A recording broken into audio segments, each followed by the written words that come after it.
Excellences, Mesdames et Messieurs, bonjour de nouveau, bienvenue à l'UNESCO.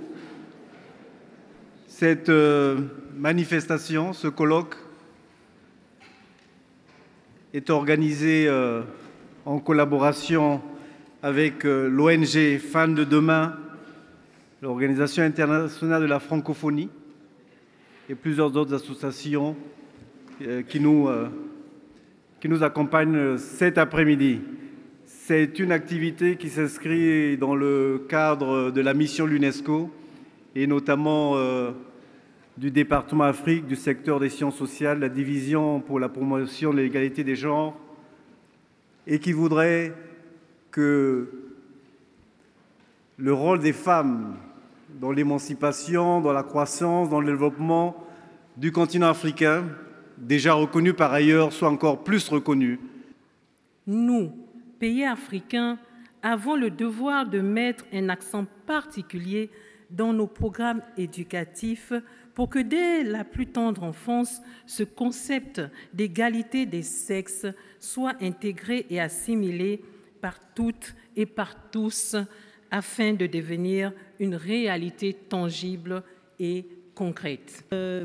Bienvenue, Mesdames et Messieurs, à ce colloque consacré aux femmes leaders et au rôle qu'elles jouent ou qu'elles peuvent jouer dans l'émergence du continent africain. Vous avez entendu les exposés liminaires.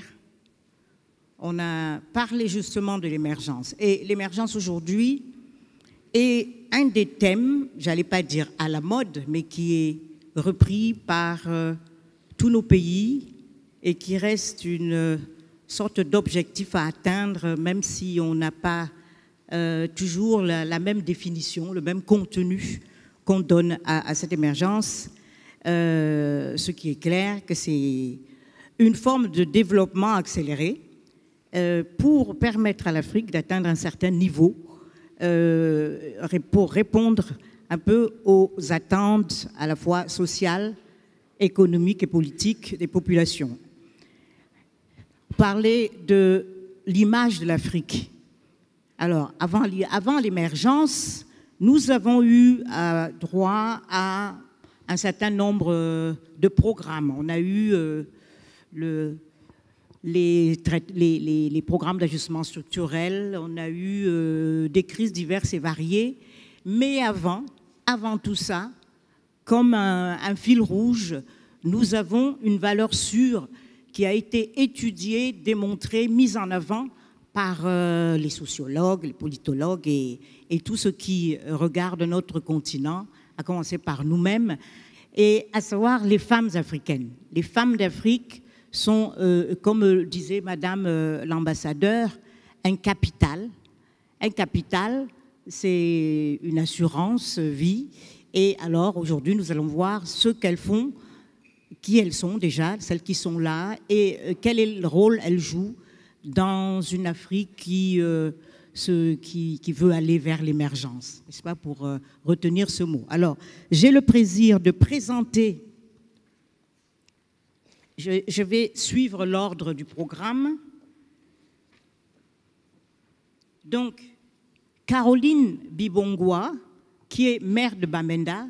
Mrs. Meyer, I know you speak English, but I guess you speak some French too. You understand me, right? Okay. Alors, Madame Bongwa est enseignante à l'origine et elle est la première femme maire de Bamenda. Elle est également très impliquée dans les questions d'avancement des femmes et de la promotion des femmes, de l'égalité des genres. Elle est originaire, Bamenda est une ville du Cameroun, pour ceux qui ne le savent pas. Ensuite, j'ai le plaisir de présenter Madame Bénédicte Janine Kakou Diagou. Alors, c'est un nom très connu en Côte d'Ivoire. J'avoue que quand j'ai vu qu'elle figurait sur la liste, j'ai d'abord pensé que c'était l'épouse du président des patrons en Côte d'Ivoire, mais en réalité, c'est sa fille. Et elle nous racontera comment son père lui a passé le relais d'une façon assez symbolique et emblématique, puisque c'est une femme et qu'on lui confie les rênes d'un groupe important, l'un des plus importants d'Afrique de l'Ouest. Ensuite, j'ai le plaisir de vous présenter Françoise Le Guénou-Remarque, également de Côte d'Ivoire, qui est une des grandes personnalités féminines de notre continent. C'est une ancienne c'est une jeune femme qui a fait de brillantes études à Paris, notamment dans le management aussi et la finance.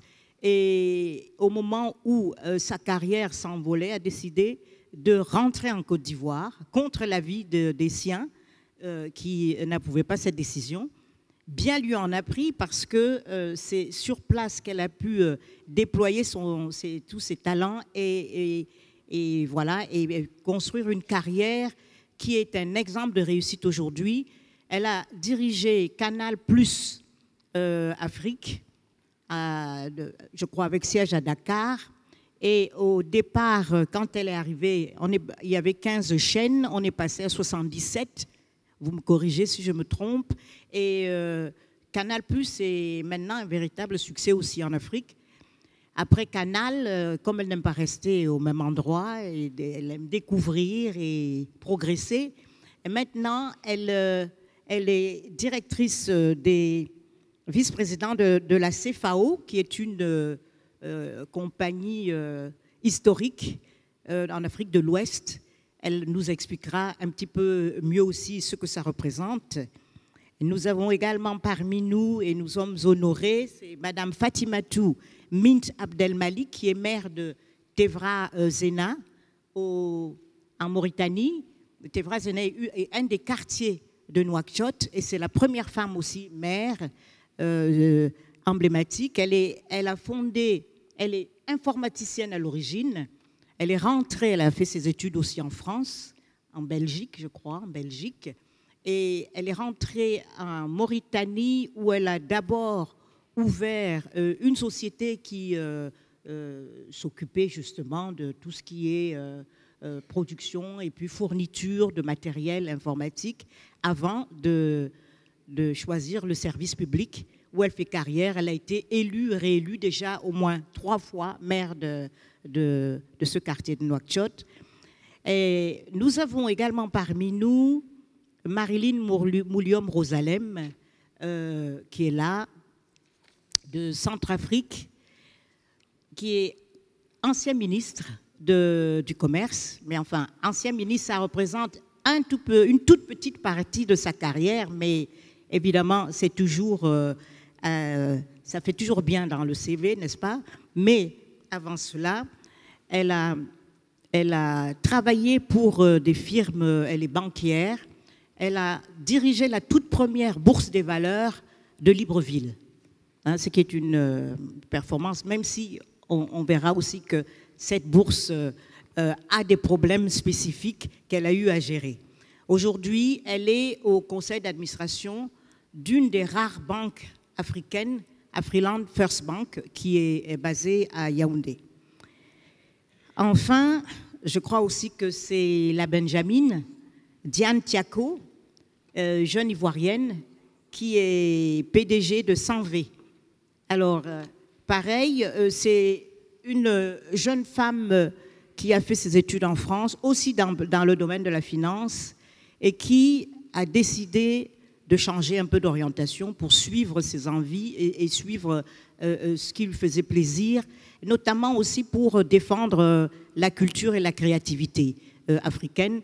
Elle a créé donc, elle s'est lancée dans la mode, la création, elle est styliste et elle basée à Paris. Elle va nous raconter aussi ce que ça représente. J'ai présenté Aweya? Non. Non.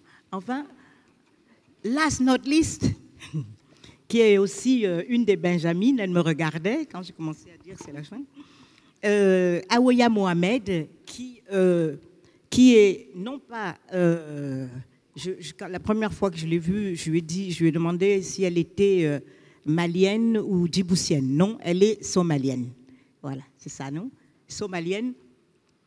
Et elle est PDG de Afrobyte. Et Afrobyte est un projet extrêmement intéressant puisqu'il s'agit de montrer ce que font les Africains, généralement c'est des jeunes, en matière de nouvelles technologies. C'est une plateforme, je crois, elle nous expliquera également, il y a eu un événement assez important il y a peu de temps, et elle est à l'avant-garde de la technologie et de l'innovation. Et ça aussi, c'est un domaine assez nouveau, bien sûr, et les femmes commencent à exceller aussi dans ce domaine en Afrique. Voilà. Donc, vous voyez le panel absolument brillant que nous avons. Je voudrais donc commencer par Madame Mint, Abdel Malik, doyenne. Voilà, il y a un micro là. Il y a un micro. Voilà. Okay. Ça marche. Donc, ça fait un certain temps que vous êtes mère, ça fait un petit moment, et vous avez donc le recul. Vous êtes dans une société, comme la plupart des sociétés africaines, où les femmes sont un peu minoritaires dans les positions de pouvoir, n'est-ce pas? Pas que l'Afrique, évidemment, c'est un problème international, mais certaines sociétés sont, je dirais, un peu plus en retard que d'autres. Ce n'est pas forcément le cas de la Mauritanie, mais je crois que c'est un sujet de préoccupation pour les associations militantes, comme celle aussi que vous avez dirigée. Qu'est-ce que vous pouvez nous dire sur votre travail de mère et par eu égard au passé que vous avez eu de chef d'entreprise dans le privé? Bismillah. Donc, même si j'ai fait un voyage nocturne, je suis quand même très réconfortée par un auditoire qui a une large majorité féminine. Pour une fois, ça c'est réconfortant. Alors, j'aimerais bien corriger une petite erreur peut-être qui s'est glissée dans la présentation. Moi, j'ai été présidente du réseau des femmes élus locales d'Afrique de 2012 à 2015.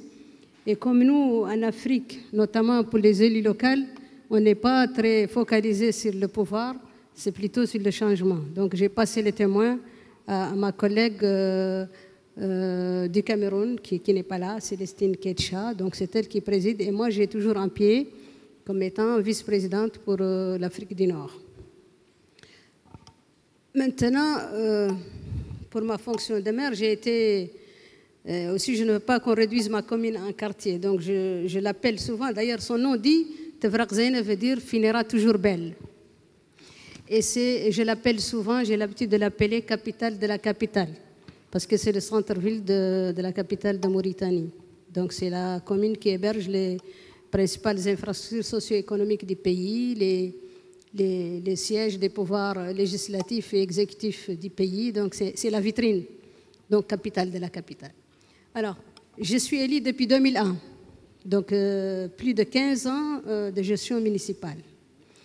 Il faut dire que j'ai évolué dans le mouvement associatif, notamment en faveur des femmes. Et le constat que j'ai en tant que maire, tout le monde s'accorde sur la nécessité d'impliquer les femmes dans le développement. Et quand je dis tout le monde, c'est la Charte de l'Union africaine, c'est les Nations unies, toutes les agences des Nations unies, même les citoyens simples, ils sont conscients que l'implication des femmes, sa participation est plutôt un droit, plutôt une nécessité, plutôt pour une question d'efficacité. Tout le monde s'accorde là-dessus, mais il n'en demeure pas moins que les femmes sont restées en Afrique, pauvres, analphabètes, très peu présentes dans l'entrepreneuriat, même s'il y a une évolution, parce qu'elles ne trouvent pas de refuge que dans l'informel. Elles gèrent très peu de foncier, donc 1 à 2%, même si elles contribuent parfois à hauteur de 80% dans la ration alimentaire de la famille, parce que la fibre sociale, en tout cas au niveau de l'Afrique que je connais bien, a démontré que la résilience de la famille est portée par les femmes. C'est clair. Donc, elles sont peu présentes aussi dans l'administration. Dans certains pays, elles dépassent 4-12%. elles sont très peu présentes dans les postes politiques, notamment les postes électifs au niveau des parlements, au niveau des conseils municipaux, même s'il y a des exceptions. Certains pays ont dépassé la parité, d'autres sont encore très loin. En tout cas, le mien, mon pays, a dépassé l'OMD 3 au niveau des conseils municipaux. On est à plus de 35% de conseils municipaux. Ça ne veut pas dire qu'on est toutes mères, M-A-I-R-E. Non, on est très peu nombreuses en tant que mères parce que déjà, je ne veux pas revenir sur les différents obstacles qui handicapent un peu cette participation-là, qui est les pensées limitatives du contexte socio-culturel dont vous avez parlé, mais aussi de la conscience elle-même qu'ont les femmes de leur participation, de leur détermination dans le positionnement dans les listes électorales. Donc tout ça, c'est des handicaps. Alors, ma façon à moi de gérer ma commune,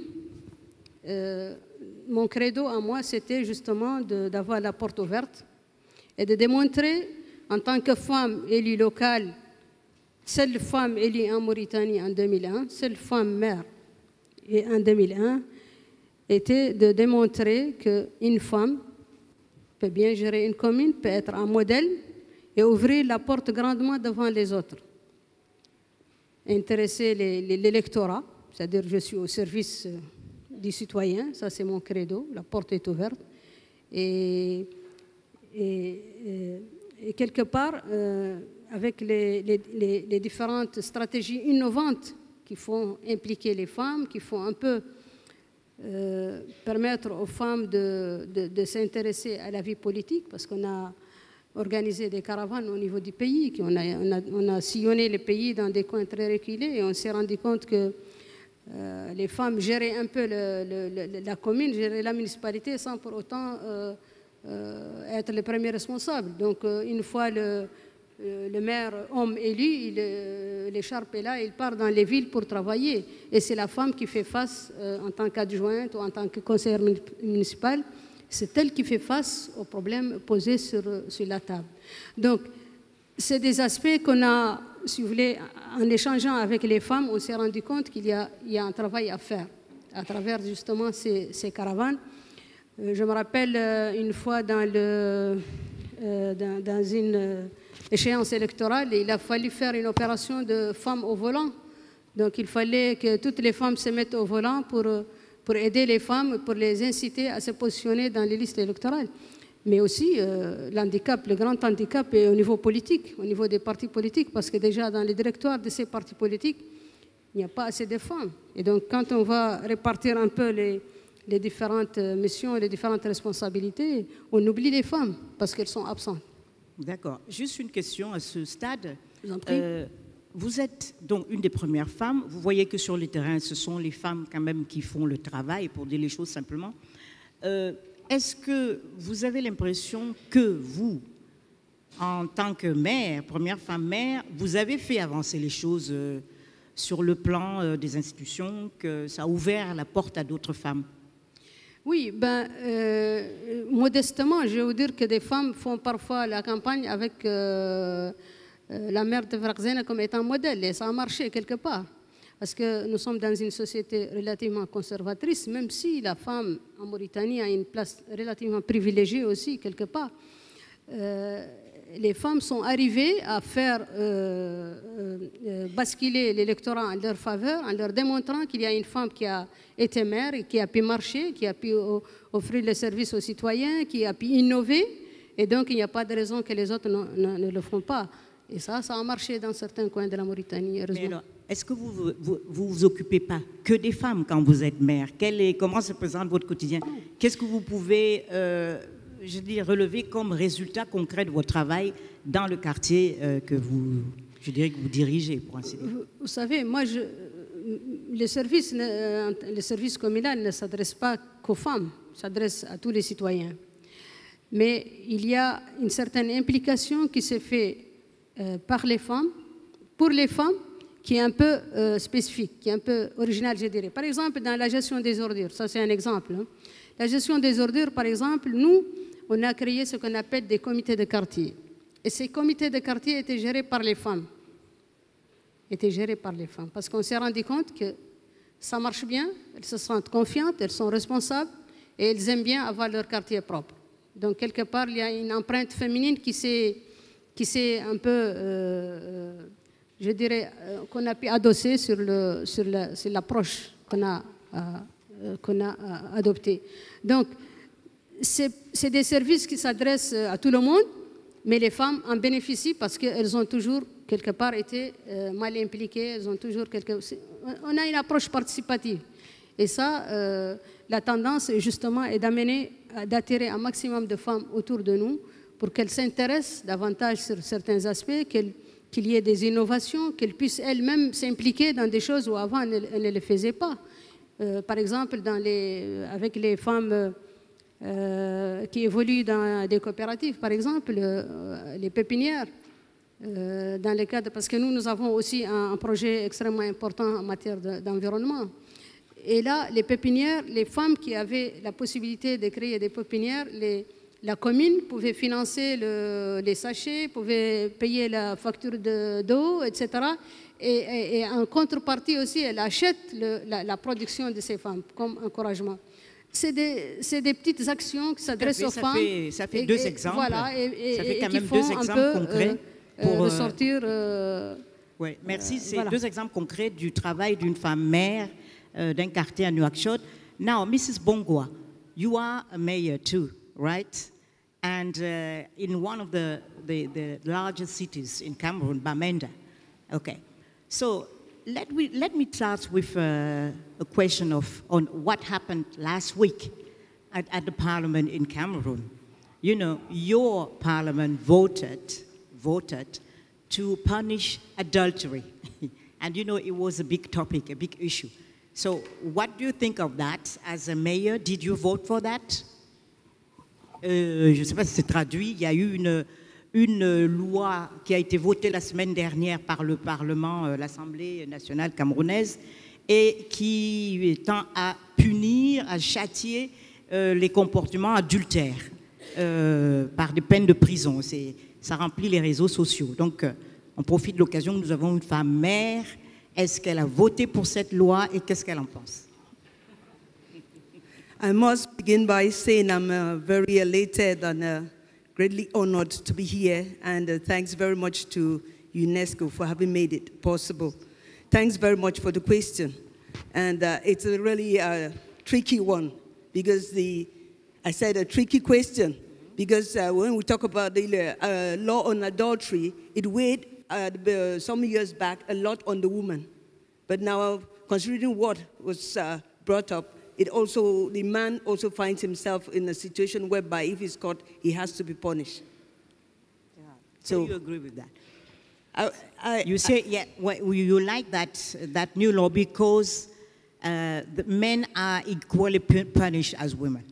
Yeah, I think I will say, yeah, I go for it because it gave the men room for them to do lots of things that went unnoticed, and the woman suffered and was always the culprit. So now he will get the men to sit up in a way.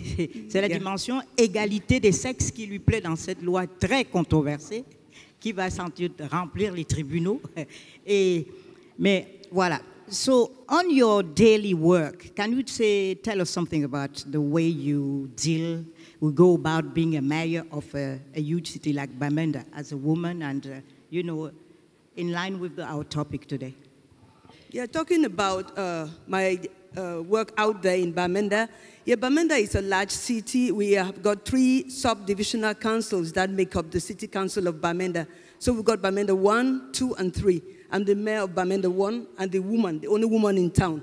But in 2007, when they went in for elections, there was no female mayor in the Northwest region. We had just one parliamentarian. In 2013, we had 2. I'm in Bamenda, and there's Madame Elizabeth Tebe, who is in Bangui. And because we lost a male mayor and a female mayor was the deputy, she was eventually elected a mayor, so she's in Andek. So today in the Northwest region, we can talk of 3 female mayors, but I am the one in Bamenda itself. But Bamenda's got 3 subdivisional councils. Okay, talking about my work, I go to the office in the morning, and at times we spend hours in the office. But I can't say it's a program day, because there are some issues, some problems that crop up and will entail you going out. But we go out to do field work to check on what's happening. Maybe there's a problem, be it at the market or a road that is bad, or your attention is needed in 1 or 2 places or at meetings. But I try to be there. When I say we now, I'm talking about myself and my deputies, because the council has got 2 deputies. I've got 2 men as deputies. We are 31 of us and 10 female councillors. So we have the men in the majority.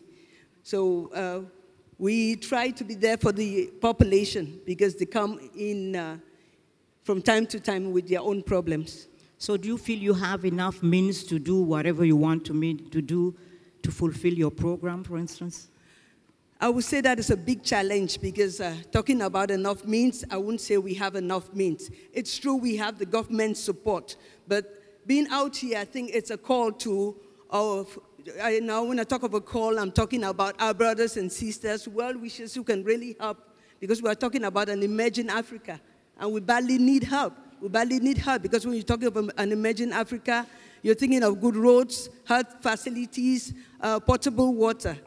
Most of our roads, for example, where I come from, most of the roads are seasonal roads that need gravel to be applied and rehabilitation to take place.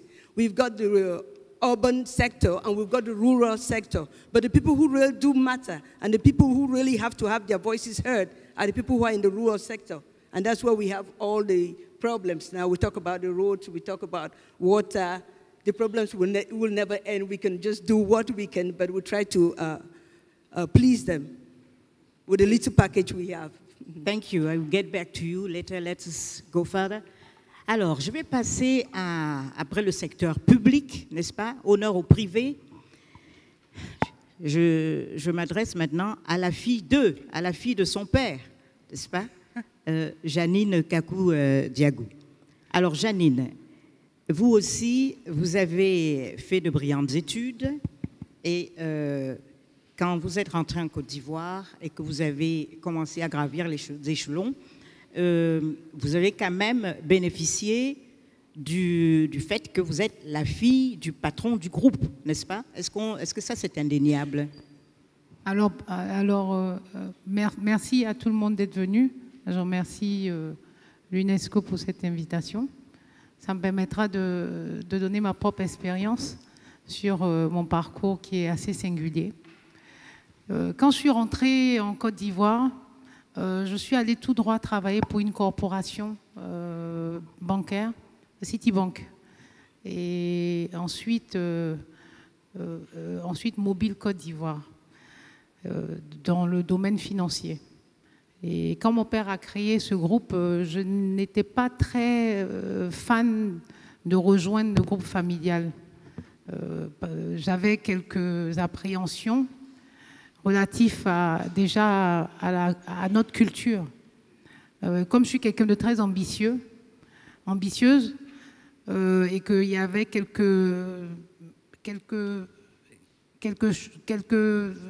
aléas dans nos cultures qui m'embêtaient un peu sur la problématique du genre entre les femmes et les hommes. Donc je préférais rester dans une corporation où les choses et les règles étaient bien établies. Moi, j'étais d'une culture anglophone, Citibank, Mobile, ça m'allait très bien. J'ai dû quand même rejoindre le groupe familial et où j'ai gravi tous les échelons. Et je vous assure que être la fille du monsieur n'a pas été un avantage du tout. Alors là, pas du tout. On vous attendait au tournant? Ah oui, je pense que j'ai dû travailler plus que tous les hommes. Et je me souviens que quand j'ai quand j'ai atteint le stade après ça fait 18 ans que je suis dans le groupe. Donc après 15 ans de bons et loyaux services, quand enfin le conseil d'administration a daigné me mettre au poste de directeur financier, je gagnais 40% de moins que l'ancien directeur financier. Pourquoi? Parce que vous étiez une femme ou parce Oui, que vous étiez oui, la... oui. Tout simplement parce que j'allais faire quoi avec tout cet argent? Ça, c'était un membre du comité de rémunération qui l'a dit. Je voulais un véhicule de fonction. Je voulais une Mercedes comme l'ancien directeur financier. Il y a un autre membre du comité de rémunération qui m'a dit qu'il fallait que je prenne dans le parc de mon père. Donc, on m'a donné une Hyundai. J'ai rien contre les Hyundai, mais versus les Mercedes, bon, ça n'allait pas. Et j'ai continué à travailler un peu plus dur que les autres. Et il y a eu une problématique, en fait, qui a été la problématique qui m'a fait sortir du lot. C'est quand mon groupe a décidé d'aller dans un autre secteur. C'était mon secteur, le secteur bancaire. Donc, à partir de 2006, on s'est pris à rêver à un groupe qui allait être complet, qui allait quitter le métier de l'assurance pour rentrer dans le métier bancaire, pour offrir au plus grand nombre tous les services possibles et financiers. Et là, monsieur, mon patron et père, se retourne vers moi. J'étais le seul ou la seule banquier. Et là, enfin, j'ai souri en me disant, ils ont vraiment besoin de moi. Et là, j'étais vraiment heureuse. Et donc, nous avons fait l'acquisition de aujourd'hui la 3e banque de Côte d'Ivoire et nous avons commencé l'expansion du groupe sur son pied bancaire. Et c'est là où, un jour, mais vraiment de façon anecdotique, mon père m'a dit « Ah, tu es vraiment un homme ». Je sais pas, enfin, je ne sais pas, peut-être que j'étais... Ce qui est un compliment. Voilà, ce qui est censé être un compliment. Et à partir de là, je suis d'une DG du pôle banque et de toutes les sociétés qu'ils n'arrivaient pas à gérer. On dira le Nigeria, parce qu'on parle anglais. J'étais la seule à parler anglais. Comme quoi, ils ont des tares aussi, les hommes. Le Ghana, les technologies, le secteur immobilier. Donc, on m'a donné tout ce qui n'allait pas marcher. Mais à la fin de la journée, 88% du résultat du groupe vient de ce secteur-là. Donc, avec au Nigeria, une femme directeur général au Nigeria, au Ghana, une femme directeur général. Et je me plais à dire que toutes nos sociétés les plus rentables sont dirigées par des femmes. Et ça, dans mon groupe, ça s'est fait naturellement. Quand je suis arrivée, je pense que j'ai donné confiance au président du groupe dans le choix en interne de femmes pour diriger les filiales. Donc petit à petit, on a vu s'effacer ce qu'on appelait chez nous les dinosaures, hommes, pour être remplacés par des petits crocodiles femmes aux dents pointues. Et pour moi, je suis fière de ce groupe que je dirige aujourd'hui depuis 1 an. On m'a passé le flambeau entièrement. Bon, ça dépend des jours. Hein. Entièrement, je suis directeur général de ce groupe-là. Et j'espère inspirer les autres femmes par mon parcours, qui n'a pas été du tout facile, qui a demandé beaucoup de sacrifices, qui a demandé que je démontre à mes pairs, hommes, que j'étais capable de plus qu'eux, et qui m'a demandé beaucoup, et je pense beaucoup de rigueur. Ça m'a rendue plus rigoureuse, et c'est une très bonne chose, que je ne l'étais. Et pour moi, l'histoire ne fait que commencer. Voilà.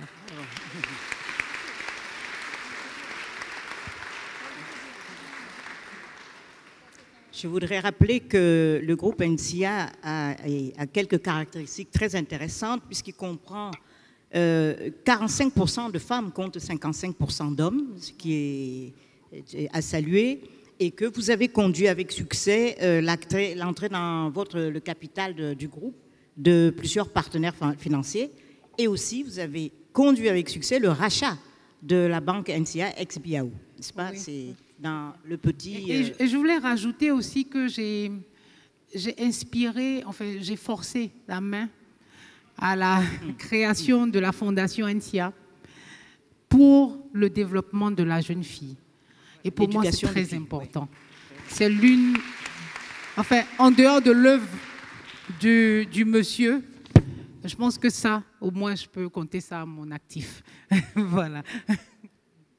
Voilà, ben, juste à côté, j'aimerais m'adresser maintenant à Françoise Le Guénou-Remarque, qui est donc vice-présidente des relations institutionnelles et de la communication du groupe CFAO, ce qui est assez remarquable. Alors, Françoise, vous vous trouvez à Paris, vous commencez une carrière assez fulgurante, et puis subitement, vous dites « je rentre en Côte d'Ivoire ». Qu'est-ce qui vous a motivé à ce moment-là? Merci Marie-Roger. Et tout d'abord, je voulais remercier l'UNESCO et l'ONG Femmes de Demain de nous donner l'opportunité de partager notre expérience les unes et les autres avec un panel aussi prestigieux et d'ailleurs très complémentaire. Je pense qu'il y a l'image du leadership féminin en Afrique. Alors, c'est vrai que je commence d'abord mes études en Côte d'Ivoire, donc une école de commerce. Et dans le cadre de ce cycle, je dois passer la 5e année en France. Donc je travaille, j'avais choisi l'audit. Et donc je rejoins le groupe Ernst & Young à Paris et, pendant 7 ans. Et moi, je dois dire que ma carrière professionnelle, je l'ai mise, il y avait 80% de ma carrière professionnelle qui était au service de mes choix personnels et 20% qui profitaient finalement des opportunités de l'environnement dans lequel j'évoluais. Et 80%, voire 100% de mes choix personnels, c'était d'avoir une vie de famille accomplie et c'était d'avoir des enfants. Et donc de pouvoir concilier assez rapidement une vie professionnelle et une vie familiale. Et paradoxalement, l'Afrique, je pense, donne cette opportunité assez facilement parce que voilà, quand on est mère, quand on veut avoir une carrière professionnelle, c'est quand même plus simple d'être accompagné de l'environnement, de ses parents, de sa maman, et d'un environnement plus simple pour avoir des enfants. Donc ce qui motive mon choix de retourner en Côte d'Ivoire, c'est parce que je veux avoir des enfants et que je veux les avoir dans des conditions agréables. Donc, je veux pouvoir profiter d'eux, je vais pouvoir passer du temps avec eux. Et je considérais que c'était, voilà, que l'Afrique, en tout cas, et la Côte d'Ivoire me permettaient de le faire. Et j'ai eu une opportunité de rejoindre le groupe Canal+, qui ouvrait, c'était l'aventure des ouvertures d'espaces audiovisuels sur le continent africain. Et la Côte d'Ivoire avait décidé d'ouvrir son espace audiovisuel en accordant une licence au groupe Canal+. Et donc, j'en entends parler, j'entends parler de cette opportunité. Je me retrouve en Côte d'Ivoire comme directrice financière, puisque je suis financière à l'origine. Et je suis restée 17 ans chez Canal+, en Côte d'Ivoire. Et donc, entre-temps, j'ai eu 3 enfants. Et j'ai enchaîné même, puisque j'en ai eu une en 93, le garçon en 94 et la 3e en 97. Donc tout en conciliant assez facilement finalement cette vie professionnelle et cet épanouissement pour moi qui est important et qui permet aussi de s'organiser. Pour moi, c'est un choix. Je trouve que ça correspond à des valeurs. Je trouve effectivement que dans un environnement africain, et je suis persuadée que je n'aurais pas eu cette carrière, d'ailleurs, si je n'étais pas rentrée en Côte d'Ivoire, parce que j'ai eu l'occasion de revenir en France au bout de 17 ans, toujours pour le groupe Canal+, et j'ai rencontré des jeunes femmes, et j'étais extrêmement admirative de voir comment elles arrivaient à concilier une vie professionnelle et une vie familiale dans des conditions assez difficiles. J'ai expérimenté dans nos groupes, en tout cas ici en France, les réunions que l'on pose à 19 h, et évidemment des réunions qui sont posées par des hommes, alors que les femmes sont obligées de rentrer, s'occuper des enfants, etc. Donc c'est vrai que c'est assez admirable, mais je pense que voilà, c'est quand même quelque chose qu'on doit pouvoir normalement concilier. Donc ce choix, le premier choix, c'était ça, dire il faut que ma vie personnelle et ma vie professionnelle soient compatibles. Et d'ailleurs, j'ai continué de l'expérimenter, 17 ans en Côte d'Ivoire. Lorsque je reviens en France pour le groupe Canal+, en 2010, c'est parce que je souhaitais accompagner mes enfants qui étaient en fin de cycle, l'aîné passé en terminale. Et pour moi, il était important d'accompagner mes enfants dans leur cycle supérieur. Donc j'ai eu une opportunité de rejoindre le groupe Canal+ en France pendant 5 ans, un poste après avoir dirigé la filiale en Côte d'Ivoire. Le groupe Canal+ avait décidé, justement à l'occasion des mutations technologiques, de se rendre compte que le relais de croissance dans l'audiovisuel du groupe Canal+ passait par l'Afrique. Et donc m'a proposé de rejoindre la filiale Afrique pour pouvoir accompagner la vision stratégique de relance et de développement du groupe Canal+ sur le continent africain. Et donc c'était tout à fait compatible et c'est ce que je souhaitais faire avec le suivi de mes enfants. Et de ce que je retiens aussi de mon expérience en Côte d'Ivoire, parce qu'effectivement ça a été une expérience riche, enrichissante, difficile. Au bout de quelques années de direction financière, on m'a proposé de prendre la direction de Canal+ en Côte d'Ivoire, ce qui était assez rare. Et ce que je retiens, c'est que le travail, de toute manière, je pense que c'est universel, le travail paye, la rigueur paye. C'est vrai qu'en tant que femme, on travaille peut-être certainement encore plus. On se doit d'avoir beaucoup de rigueur. On se doit aussi d'être un modèle inspirant, surtout lorsqu'on est manager. On doit appliquer, si on veut manager des équipes, il faut être capable de s'imposer des règles de travail énormes. Ce que je retiens aussi, c'est qu'on doit aussi, dans ces cas-là, se remettre en question de manière permanente. En 2004, donc après avoir passé plus de 10 ans chez Canal+, en Côte d'Ivoire, je me suis rendu compte que même si j'avais atteint un rôle de manager, puisque j'avais été nommée directrice générale, il me manquait quelque chose. J'avais besoin de me former. Et c'est comme ça que j'ai demandé et j'ai obtenu la possibilité de faire un executive MBA à HEC.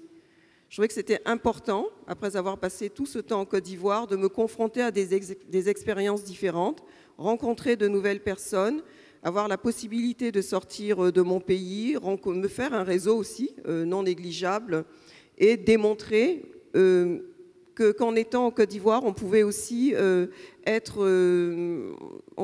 partager des expériences intéressantes avec d'autres managers de tous les pays. Donc j'ai fait cet executive MBA, j'ai décidé de rentrer en Côte d'Ivoire. Ce que je retiens aussi, c'est que effectivement, il faut à la fois se développer de manière permanente, mais il faut aussi ne pas hésiter à multiplier les domaines d'expertise, ne jamais se contenter de ce que l'on sait faire et toujours avoir envie de progresser. Donc passer de la finance au management, c'est pas toujours évident, parce que passer de l'expertise au management des hommes, c'est pas simple.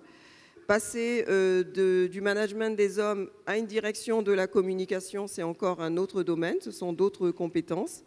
Mais il ne faut jamais effectivement se contenter de sa zone de confort. Il faut rester, donc je l'ai dit, rester accroché à ses valeurs. Pour moi, c'est important. Les valeurs de détermination, ne pas faire de compromis.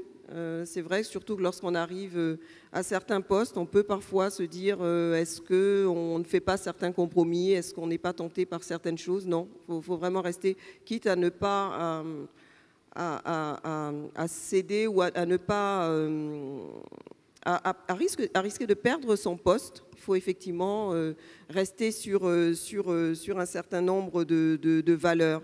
Une des valeurs que j'avais, c'était de dire que je crois fondamentalement aux femmes Et ce que j'ai fait, c'est que pendant tous les postes de direction financière, de moi ayant été directrice financière de Canal+, tous les postes de directeur financier ont été affectés à des femmes. Je souhaitais que ce soit des femmes. Je considérais qu'à ce poste-là, elles avaient des valeurs de gestion de l'entreprise qui étaient fondamentales.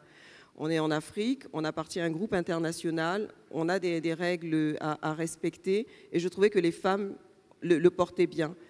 Alors c'est vrai que j'ai eu parfois des femmes qui ont été confrontées à la maternité, mais là aussi je pense qu'à partir du moment où on met en place une organisation inclusive, à partir du moment où on prend en compte les aspirations des collaborateurs, tout cela doit être compatible. Et pour moi, et le comité de direction d'ailleurs de Canal+, c'était 50% de femmes, 50% d'hommes. Le leadership, c'est important aussi. Donc c'est évidemment la capacité à atteindre des résultats, donc à travers les autres, créer un environnement positif, inclusif, avec ses collaborateurs, avec le fait d'accepter les femmes. Je me souviens je devais recruter à un moment donné une directrice juridique, et la personne était parfaite. Et je la vois extrêmement embêtée au bout d'un certain moment, parce qu'elle me dit, voilà, moi j'ai un souci, je n'arrive pas à avoir d'enfant. Je préfère vous le dire, je vois que vous allez m'embaucher, mais je souhaite avoir un enfant, mais je n'y arrive pas. Et je lui ai dit, écoute, pour moi, ce n'est pas un problème, bien au contraire, et je peux te dire, ça faisait 9 ans qu'elle essayait d'avoir un enfant, que dès que tu rentreras, tu auras cet enfant. Et au bout de 3 mois, je la vois venir me voir 3 mois après, la période d'essai n'était pas totalement terminée, elle vient me voir toute embêtée en me disant, je suis embêtée, j'attends un enfant. Je dis, ben, bravo, c'est tout ce que je souhaitais pour toi, et on se passera de toi pendant quelques temps, mais normalement une entreprise doit pouvoir s'organiser en fonction des compétences, donc la polyvalence des compétences et tout le reste. Merci Françoise. On reviendra à d'autres exemples. Juste une question, parce que vous disiez, il ne faut pas faire de compromis. Est-ce que ce n'est pas tout simplement, il ne faut pas réduire ses ambitions, mais faire des compromis, ça fait partie de la vie professionnelle quand même. Est-ce qu'il faut être intransigeant pour réussir? Brièvement, en quelques mots. Non, bien sûr qu'on évolue, et c'est tout l'intérêt d'être confronté à un environnement et de savoir à un moment donné faire des compromis, mais qui ne soient pas à l'encontre de ses valeurs propres. Il y a des valeurs qui sont non négociables. Voilà, c'est pas transiger avec les principes. Merci. Alors, on va pouvoir, avant de passer à la salle, il faut quand même qu'on fasse le tour de table, si j'ose dire. Alors, Marlene Mouliom, centrafricaine, je sais, mariée à un Camerounais, donc c'est une belle sœur. Elle est économiste et dirige maintenant au conseil d'administration d'une grande banque, Afriland First Bank, ancien ministre du Commerce. Alors, Marlene, j'ai une expérience particulière qui me semble intéressante. C'est au moment où vous arrivez à Libreville pour diriger la fameuse BVMA, la Bourse des valeurs, en création. Alors, comment ça se passe? Le moment où vous avez été nommée, hein, vous êtes une femme qui a été nommée dans un poste quand même assez politique, où il y avait beaucoup d'ambition sous-régionale autour. Comment ça s'est passé et comment s'est porté le choix sur votre personne? Merci. Je remercie vraiment l'UNESCO et l'ONG Femmes de Demain à travers Christine Bruno qui nous donne l'occasion d'échanger, de nous rencontrer pour parler de ce sujet. C'est surtout, moi, le sujet, il est très intéressant, je trouve. Souvent, on parle de l'entrepreneuriat féminin, mais dire femme leader, vecteur du développement, bravo, c'est vraiment un très beau sujet. Maintenant, pour revenir à moi, je vais donner un peu mon parcours pour comprendre comment je suis arrivée à ce poste. Donc, moi, je suis de la génération de ceux qui venaient faire les études pour entrer. parfois avec une bourse en fonction de la formation qu'on choisissait. Et c'est comme ça que j'ai bénéficié d'une bourse pour faire une grande école d'ingénieurs, l'école l'ENSAE. Ça forme des ingénieurs financiers, économistes, statisticiens et j'en passe. Donc, à la sortie de l'école, je ne savais pas trop ce que je voulais faire. Et donc, je discutais avec un de mes profs. Il m'a dit, votre parcours, votre formation, elle est très large. C'est à vous maintenant de construire le secteur où vous voulez aller. Parce que on est des techniciens, en quelque sorte, de l'économie, techniciens de la finance. Et donc, on peut se retrouver aussi bien dans une direction financière d'une société comme dans la banque ou dans l'assurance. Et c'est comme ça qu'il m'a recommandé de rentrer en cabinet d'audit. Il m'a dit, écoutez, allez en cabinet d'audit parce que vous allez avoir l'opportunité de connaître tout un tas de secteurs. Quand on va en audit, on ne sait jamais dans quel secteur on se trouve. On va pour contrôler, on va pour auditer. Et vous allez auditer des banques, vous allez auditer des industries. C'est comme ça que j'ai intégré Ernst & Young comme ma voisine. J'ai intégré Ernst & Young, le cabinet d'audit, et j'ai été envoyée en Afrique centrale. Et ça m'intéressait. Dans ma tête, je finissais les études, je rentrais. Mais c'était vraiment un dilemme, je cherchais, et là, ils me disent, on va vous baser en Afrique centrale, comme c'est votre région, mais le plus gros bureau d'Afrique centrale se trouve au Cameroun. C'est comme ça que j'étais basée au Cameroun et je faisais les missions sur la Centrafrique aussi. Centrafrique, Cameroun essentiellement. Et puis voilà, à ce niveau-là, je me suis retrouvée sur les silos de Sonara en train de faire l'inventaire du carburant camerounais. Je me retrouvais à Maroua ou Garoua à compter les sacs de coton de l'assaut des cotons pour faire l'inventaire. À les porter, carrément. Bah oui, à les compter ou à les porter. Quand il faut y aller. Pour dire que la comptabilité est réelle et correcte, il faut aller jusqu'à faire parfois des inventaires physiques. Et c'est juste pour dire à quel niveau. Donc j'ai sillonné vraiment donc, aussi bien des industries, des banques que nous avons auditées, des compagnies d'assurance, ainsi de suite. Et je me trouvais au Cameroun quand il y a eu la dévaluation du franc CFA en 1994. Alors c'était un choc. En bonne économiste, je me suis dit, mais c'est quoi? Qu'est-ce qui nous tombe dessus? Que disent les économistes africains? Je ne comprends pas. J'étais frustrée. Jeune économiste, mais t'en sais pas trop, voilà. Et je voyais l'effet sur la compta des sociétés africaines. C'était la catastrophe. Je me suis dit, mais s'il arrive 2 fois comme ça, qu'est-ce qu'on devient et c'est comme ça que j'ai décidé de remonter sur Paris, reprendre les études, faire une thèse. Et parce qu'en même temps que l'école d'ingénieur, j'ai eu un 3e cycle de mathématiques appliquées à Dauphine, puisque je faisais l'école et Dauphine en même temps. Donc je me suis dit, je vais faire une thèse et puis je vais comprendre parce que c'était à ce point où j'avais un des profs de l'école qui était un directeur de la Banque de France. Donc je prends ma thèse sur la monnaie, je commence une thèse sur la monnaie et je rentre à la Banque de France pour faire mon stage en même temps de cette... Je ne vais pas bousculer, mais il faut peut-être et donc faire, pour aller vite, oui, ouais. C'est comme ça que je suis donc revenue à Paris. Et après, j'ai commencé à travailler dans une SS2I. J'ai travaillé à l'OCDE, économie, mais tout ça, c'est la longue carrière avec beaucoup de facettes. Qui a du sens, je veux dire.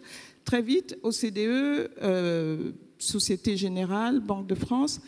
Et puis, voilà, la bulle Internet en l'an 2000, il y a des startups, voilà, et j'ai des amis qui décident de créer donc une start-up. On crée cette start-up qui faisait plutôt dans l'informatique de la finance. Dans les salles de marché, nous travaillons spécifiquement sur les logiciels de salles de marché, de banque. Et en même temps, en Afrique, on décidait de créer la bourse régionale d'Afrique centrale. Alors, j'avais les personnes qui travaillaient dans les salles de marché pour la bourse. La start-up que nous avons créée, Euronext, la bourse de Paris, était actionnaire. Donc, j'avais les ingrédients. J'ai commencé à m'intéresser à ce qui se passait donc, à Libreville.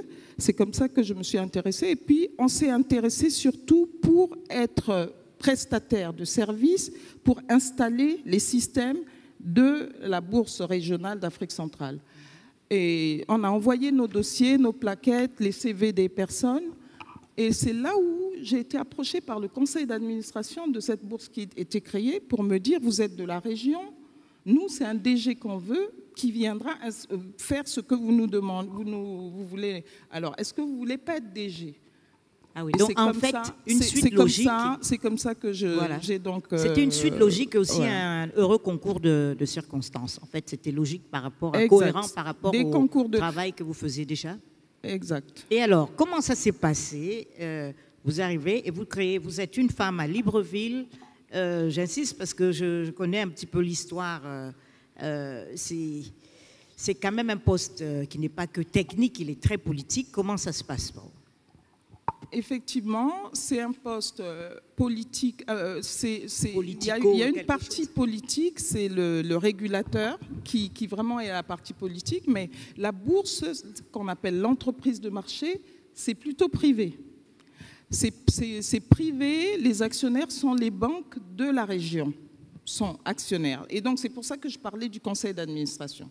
Ce n'était pas politique, mais au départ, effectivement, ce conseil d'administration voyait dans cette bourse plutôt un politique pour venir mettre en place cette bourse.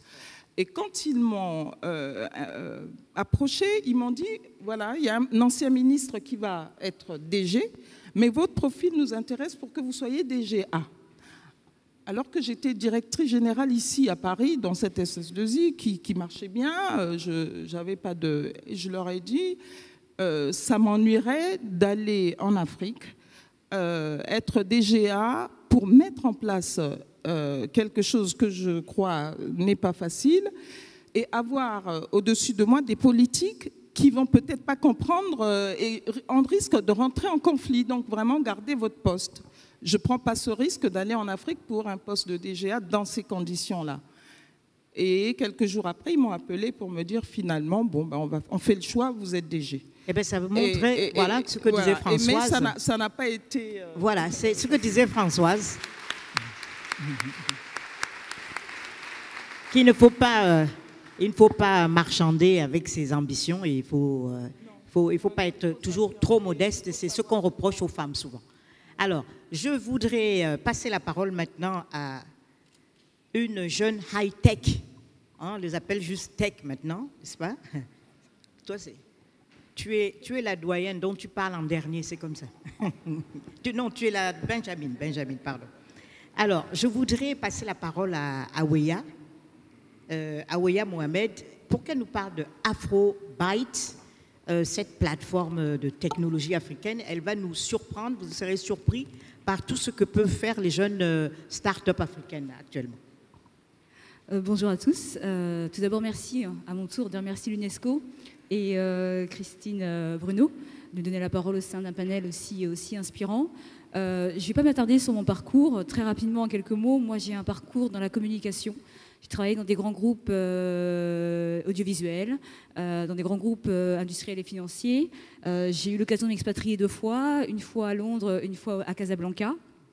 Et Afrobyte, c'est ma seconde entreprise. J'ai fondé une première entreprise en 2014, qui était une toute petite agence de communication. Et puis Afrobyte, c'est quelque chose qui me ressemble beaucoup, beaucoup plus, parce que jusqu'à présent, j'ai eu l'occasion de pouvoir raconter des histoires d'entreprises, de grands groupes. Et là, c'est quelque chose qui me parle plus. Donc Afrobyte, qu'est-ce que c'est en quelques mots? Afrobyte, c'est le premier hub digital qui est dédié à l'innovation africaine en Europe.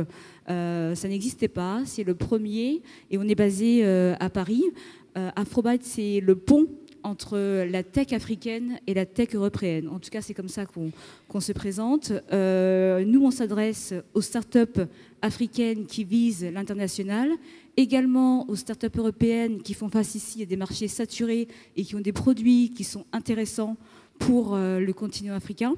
On s'adresse également aux investisseurs, aux entreprises qui sont à la recherche aussi d'opportunités d'investissement, d'opportunités de rendement sur le continent africain, et également à la diaspora africaine. Diaspora à laquelle personne s'adresse, mis à part sur les questions de transfert d'argent. Aujourd'hui, moi je suis d'origine somalienne, je suis née en France, je suis née à Fontainebleau. J'ai une maison secondaire en Somalie, il y a des choses que j'aimerais pouvoir gérer depuis Paris, et c'est vrai qu'aujourd'hui on parle beaucoup de transfert d'argent, mais d'applications mobiles qui pourraient nous aider à être mieux connectés à notre continent, très peu de choses en tout cas sont créées. Donc avec mon associé Amine Youssouf, on travaille sur ces questions-là et on élabore des applications mobiles pour nous permettre, à nous tous, de pouvoir se connecter un peu mieux au continent. Donc nous, ce qu'on fait, c'est qu'on favorise un rapprochement économique entre l'écosystème européen et africain. Vous avez des verticales économiques assez naturelles comme l'Amérique du Nord et l'Amérique du Sud. Vous avez la Chine, l'Asie du Sud-Est, l'Australie, etc., qui travaillent tous ensemble. Et vous avez l'Europe qui a face à elle un continent qui est le continent africain, qui parle français, qui se lève à la même heure et qui se couche à la même heure. Donc nous, ce qu'on souhaite faire, c'est favoriser justement les échanges, parce que c'est vrai, on l'a dit aussi ici, nos destins sont liés. On a souvent tendance à l'oublier, et avec les chiffres qu'on connaît, et notamment les questions d'urbanisation, de croissance démographique, etc., qui vont se présenter, il va falloir en tout cas qu'on anticipe certaines problématiques, et nous, c'est ce qu'on essaie de faire, en tout cas, à notre humble niveau. Donc vous parliez également de la conférence qu'on avait donnée récemment à Paris. Nous, ce qu'on fait avant tout, c'est, moi, aujourd'hui, comment dirais-je, l'Afrique que je connais, c'est une Afrique jeune, inspirante, urbaine, connectée. Il y a en effet une Afrique qui a des difficultés, ça je le sais, tout le monde le sait. Et aujourd'hui, un certain nombre de médias en parlent. Et donc, ils ont pignon sur rue, je les laisse faire leur travail. Moi, aujourd'hui, j'ai envie de montrer une Afrique qui bouge, une Afrique qui est l'avenir, et une Afrique dont on a tendance justement à oublier qu'elle pourrait justement être aussi notre futur et nous permettre d'avancer sur pas mal de sujets. Donc nous, ce qu'on fait, c'est qu'on met en avant notamment des femmes. Lors de nos conférences, nous, ce qui est important, c'est de mettre en avant 50% de femmes. J'en parle aujourd'hui parce qu'on parle d'éducation, on parle de profils très inspirants comme les vôtres. Et ce qu'on fait surtout, nous, c'est qu'on les met on stage, comme on dit en anglais, et surtout, on les diffuse. Alors, beaucoup de femmes africaines, tech, entrepreneuses, font des belles conférences sur des sites comme TED.com. Alors, TED.com, difficile d'accéder à TED.com sur le continent africain, en tout cas, les gens n'y pensent pas. Donc, nous, ce qu'on fait, c'est qu'on fait appel à des médias généralistes, des médias panafricains. Et d'ailleurs, j'aimerais vraiment remercier tous les médias qui sont venus à la conférence et qui nous ont permis, justement, de faire émerger, qui nous ont permis de diffuser tous ces profils. Parce que nous, ce qu'on souhaite avant tout, c'est atteindre le foyer africain, avoir un impact sur l'éducation, avoir un impact sur les décisionnaires dans la famille, en mettant sur scène des rôles modèles, des femmes qui ont levé des fonds, des femmes qui ont créé des entreprises, des femmes qui se sont battues et qui ont réussi à créer leur propre réalité en partant parfois de rien. On se dit peut-être que ça aura un impact sur le papa ou l'oncle qui va se dire bon bah c'est vrai que j'ai un garçon mais j'ai aussi une fille et je dois aussi l'envoyer à l'école parce que peut-être qu'elle deviendra ce genre de personnalité. Donc pour nous c'est super comme super Janine important. par exemple, n'est-ce pas? Bravo. Merci.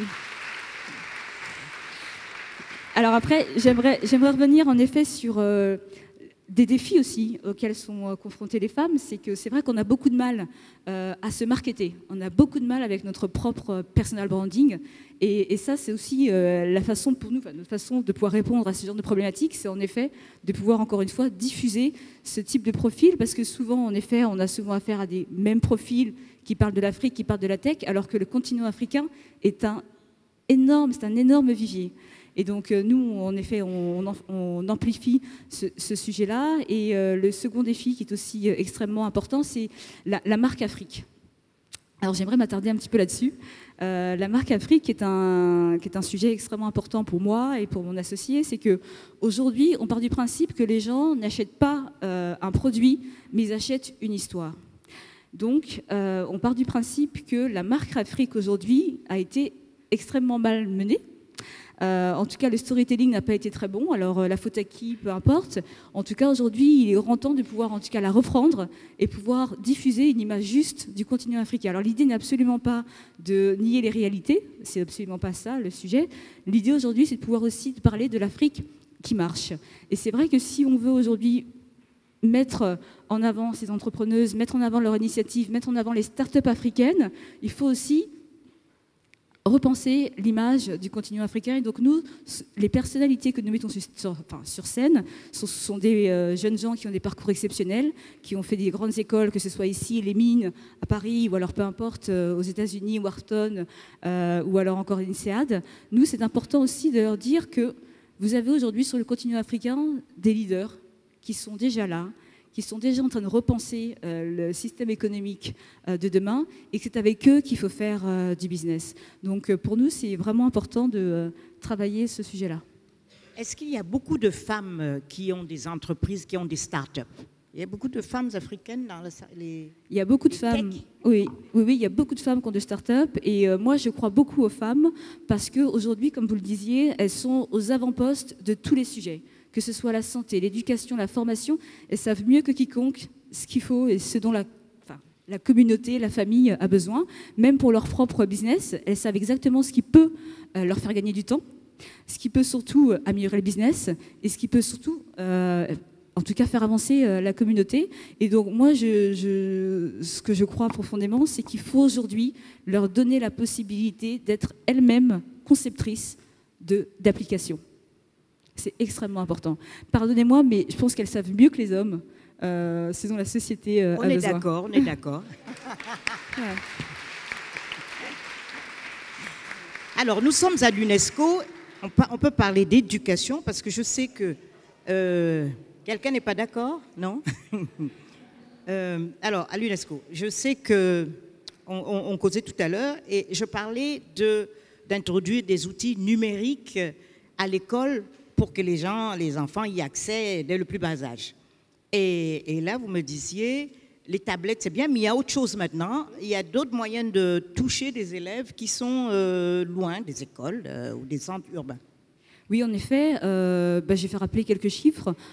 D'ici 2050, vous aurez plus de 2 milliards de personnes sur le continent africain. Il va falloir gérer un peu tout ça, il va falloir loger tout ce monde-là, il va falloir nourrir ce monde-là, il va falloir transporter tous ces gens-là, et on n'aura pas le temps de construire des écoles. Donc on réfléchit aussi à la manière dont on va pouvoir aussi éduquer les enfants qui sont dans des zones rurales, des zones éloignées, où il n'y aura pas de route pour pouvoir accéder aux écoles et aux institutions. Donc en effet, il y a de nouveaux outils qui sont en train d'arriver, et notamment, ça paraît un peu, excusez-moi, un peu barbare, mais la virtual reality, est un outil qui, selon moi, sera extrêmement important dans l'éducation et dans la formation. Et notamment, il y a des lunettes à l'étude. C'est quoi ces lunettes? Oui, tout à fait. Vous avez sans doute, je ne sais pas si vous êtes passé récemment du côté de la place de l'Opéra. Vous aviez sur un très grand immeuble Samsung, excusez-moi, je ne sais pas si je peux citer des marques, Samsung qui a fait une publicité sur un téléphone portable ainsi qu'un masque.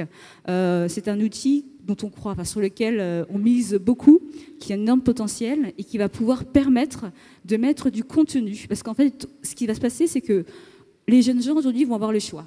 Ils vont se dire, qu'est-ce que je fais? Est-ce que j'achète un téléphone portable ou est-ce que j'achète un écran plat? Ils vont acheter un téléphone portable.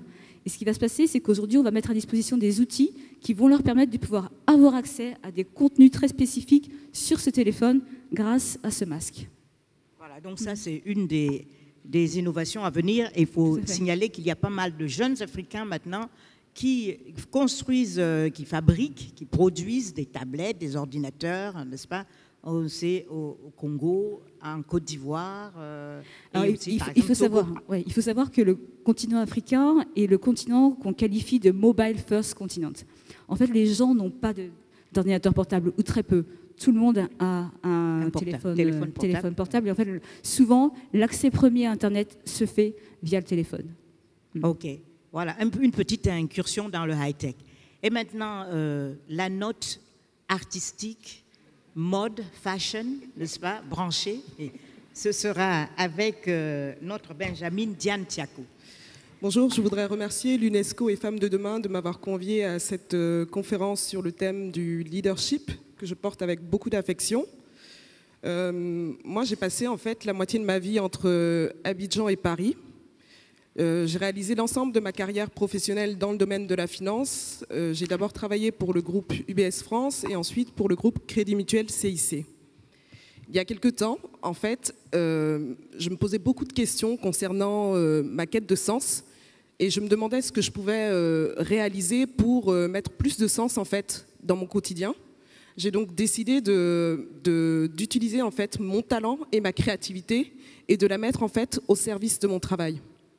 Donc, ayant en fait 2 moitiés de vie dans chaque continent, moi j'ai voulu en fait créer quelque chose dans le domaine de la culture. Je suis issue de la culture baoulé, qui est une culture très très riche traditionnellement, qui pratique des savoir-faire depuis le XVe siècle, donc l'art du tissage et l'art de l'orfèvrerie.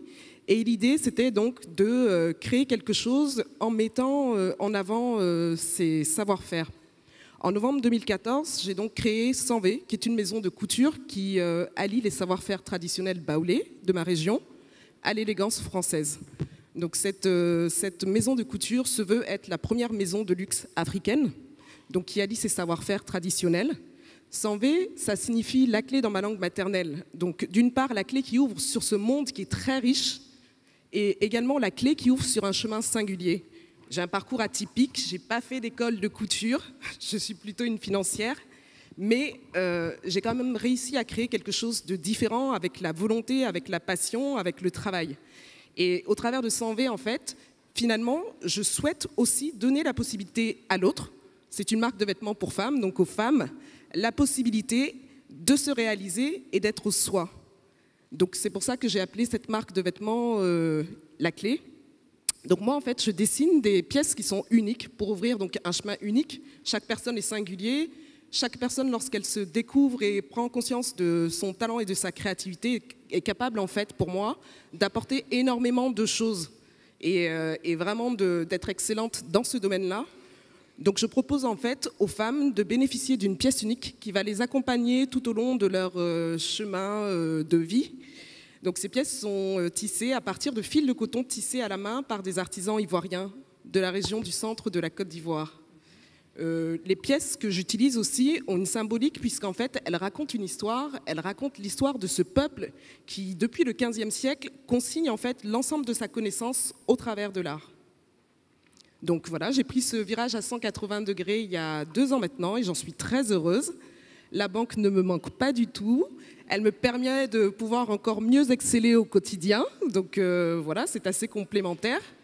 Moi, ce que je voudrais dire, c'est qu'en créant donc, cette structure, j'ai découvert qu'en fait, le leadership était une mission de vie, en fait, un idéal de vie, dont l'objectif, en fait, était d'atteindre la grandeur, mais en conduisant aussi les personnes que l'on rencontre à cette même grandeur. Et c'est ce que, au quotidien, j'essaye d'impulser.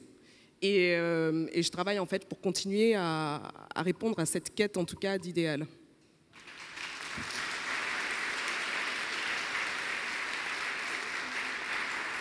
Une petite question quand même, Diane.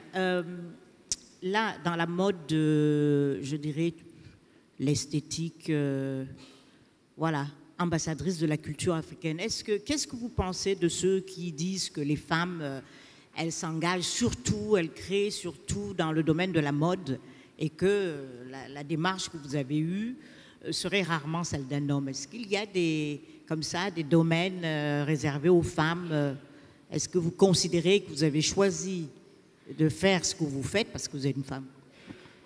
J'ai choisi de faire ce que je fais aujourd'hui parce que c'est ce à quoi, en fait, depuis le départ, j'aspirais profondément. Je pense que la banque, ce n'était pas forcément une de mes aspirations premières. Madame le disait tout à l'heure, ses choix professionnels ont été motivés en fait, à 80% par sa volonté. Moi, ça a été un peu le contraire. Justement, je n'osais pas. Et ce virage à 180 degrés, en fait, ça a été l'occasion de dire non, mais en fait, je suis ce que je suis. J'ai plein de choses à apporter. Et en fait, en acceptant de prendre ce qui est à moi, en ayant ce courage-là, je pourrais donner le meilleur de moi-même. Il se trouve que je suis une femme, donc bon, par définition, j'ai pris un secteur qu'affectionnent beaucoup les femmes, même si on a beaucoup d'hommes qui sont aussi dans ce créneau-là aujourd'hui. Et en plus, là je pense que c'est aussi complètement singulier. Moi je suis très attachée aux questions de sens, de développement.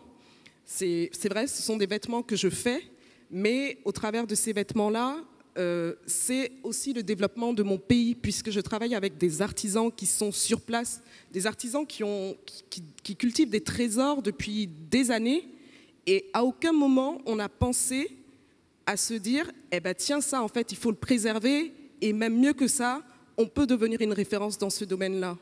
Donc moi c'est ce pari en fait que j'ai pris. Et en fait l'histoire de sens, on parlait de storytelling tout à l'heure. De fait, cette histoire, puisqu'elle est là depuis la nuit des temps, elle existe et elle donne tout son sens, en fait, mais dans le domaine de la création, pour le coup. Ok, merci. Alors, avant de passer la parole à la salle, je voudrais quand même profiter de ce que nous avons un panel de femmes leaders extrêmement brillantes et avec des expériences très variées, pour leur poser quelques questions sur des questions de société qui touchent à nos collectivités, à nos communautés d'origine, ou même à l'Afrique en général. Par exemple, là je pense à Janine, qui est une jeune femme très dynamique, qui a beaucoup d'humour et qui a une vision quand même qui dépasse un petit peu l'entreprise qu'elle dirige. Il y a une question, chaque fois qu'on se réunit autour de l'Afrique, qui émerge et qui est la démographie.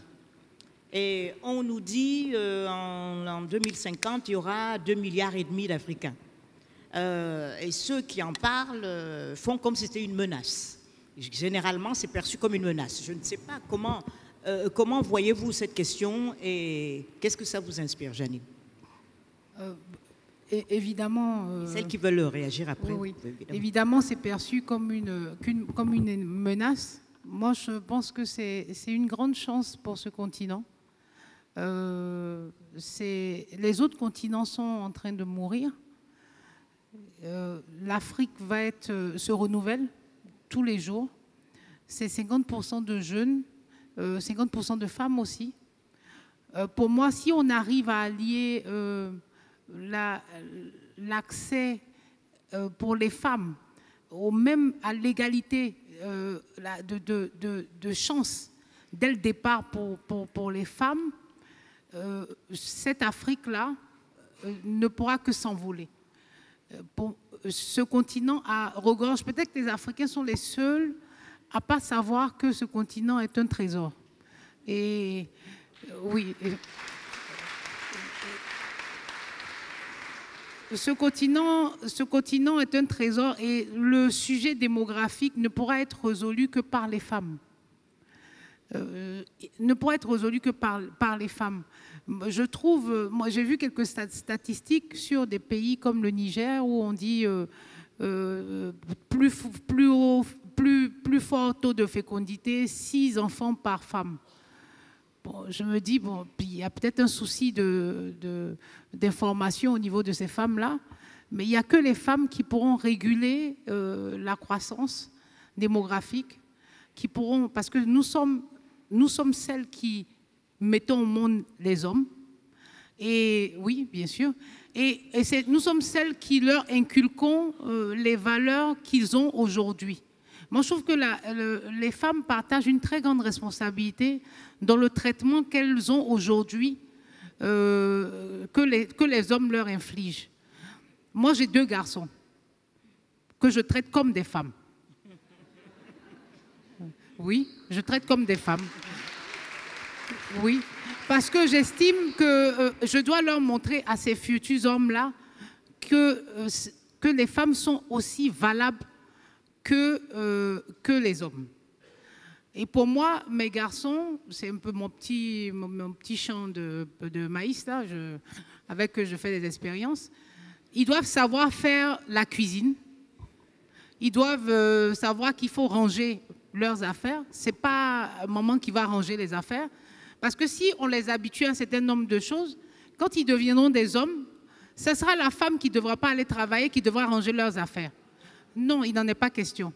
Donc pour moi, c'est très important que les femmes prennent le leadership dès maintenant. On en parle, je ne voudrais pas que ça reste des vues de l'esprit. C'est au quotidien que ça se passe. C'est au quotidien que ça se passe. On peut forcer, en étant des femmes leaders, on peut forcer les hommes à changer leur vision. Moi, je pense avoir changé la vision d'une personne qui ne me voyait même pas comme successeur. Vous savez, en Afrique, même quand on demande des nouvelles, même quand on demande des nouvelles au village, même quand vous êtes avec votre fils et qu'il n'y a que des femmes, c'est votre fils qui a 5 ans qui va donner les nouvelles. Oui, parce que c'est comme ça que c'est vu. C'est lui l'homme. Donc, on ne succède, un homme ne donnera sa succession qu'à un homme, même si la femme est valable. Moi, je pense avoir changé ça. Et j'ai été approchée par des hommes, chefs d'entreprise, capitaines d'industrie, m'ont dit, écoute, si ça marche, moi, j'aimerais bien que ma fille me succède. Voilà un changement.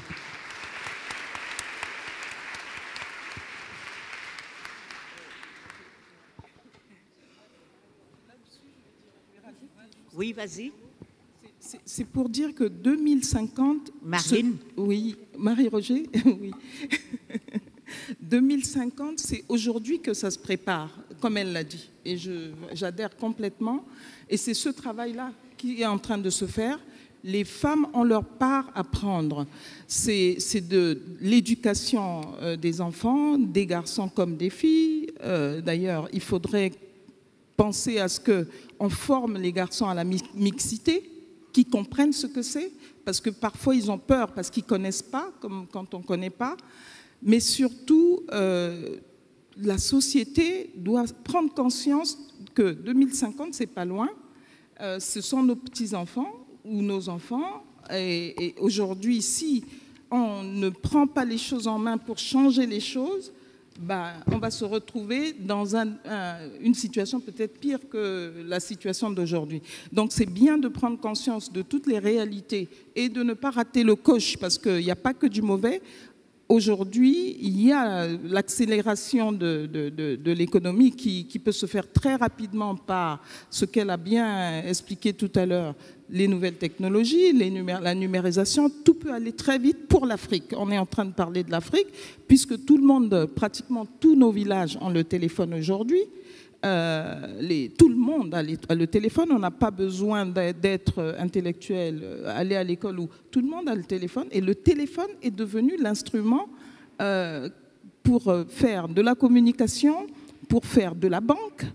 Je suis banquier, demain la banque se fera par le téléphone, on est en train d'y réfléchir. Donc tout ça, c'est des choses, c'est des réalités, et tous les jours, il faut se dire qu'est-ce qu'on peut apporter, parce que ça va très très vite. Et l'Afrique, 2,5 milliards d'habitants, c'est une masse critique qui va permettre à l'Afrique d'exister, de peser sur l'échiquier mondial et d'être... mais c'est aussi des personnes qu'il faut former. Il faut les rendre solvables pour nous les banquiers, pour qu'on n'ait pas trop de problèmes. Mais voilà, il y a vraiment un challenge, c'est un défi et un beau défi. Merci. Je crois que Madame Mint Abdelmalik, après. Ouais. Non, ça marche. Allez-y. Oui, ça marche. Très bien. Alors, moi, tout à l'heure, j'avais brossé un tableau très noir de la situation de la femme. Je pense qu'il faut quelque part aussi souligner qu'elle possède des atouts, notamment en termes de démographie, quand on est plus nombreuse, 50, 51%, 52% parfois même dans certains pays.